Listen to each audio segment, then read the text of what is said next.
bigyan ng mga soldier ng mga experience.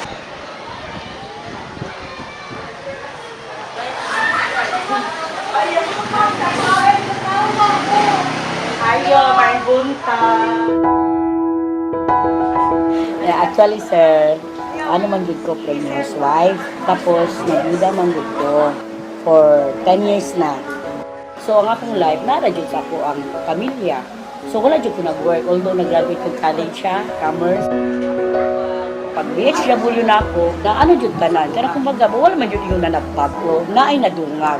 So, naa jud pinadungag na, na lesson. Kung ako lang ba, murag na-enjoy naman jud ako na matabang. Di pa kay kasi kung na kay matabangan labi na magsakit kanang mga anak. Pag makatabang na ka, murag na fulfill out. Tama jud ito na kung gihimo.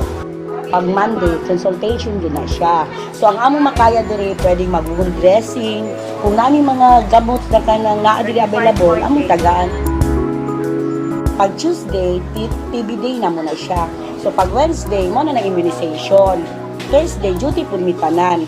Kay kuan man lang siya po, pangbuntis. Pag Friday, CBD, cardiovascular disease, sa mga hypertension, sa diabetes. Sa akong barangay, kailangan na magod sa isa ka bulan, na dyan may duha ka buntis.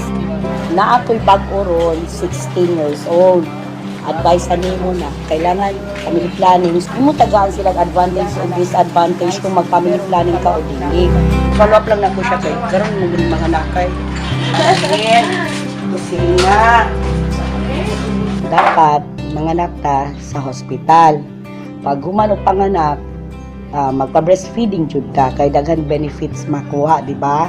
So ikaw kung magpa-dede food ka, kailangan dili food ka ingon na magkaon og timi-timi, kailangan gulay, magkaon prutas, tapos maging gatas. Importante kay siya kay makabalo ko nga kung kani ang kaunon nga pagkaon maano ka ang makuha pud sa bata ang tama na pagkaon. Dako akong kanang pasalamat kay matudluan ko niya sa mga tama na panubuhaton ug tanod dili tama. Kung imo jud lang will na mutabang ka sa mga ka tao, bahalag volunteer, go jud ka kay dili man lang gud ka na ang benefits imong makuha, di ba? Kay kung naa gani kay ma-accomplish, kanang murag fulfill gani ka sa imong na trabaho. Kung dili na ko jud Sir Will, di ko pabot ani 14 years na ako. Kung love nimo ang work, bahala kung sa kagamay ang imong madawat. Go jud ka, di ba?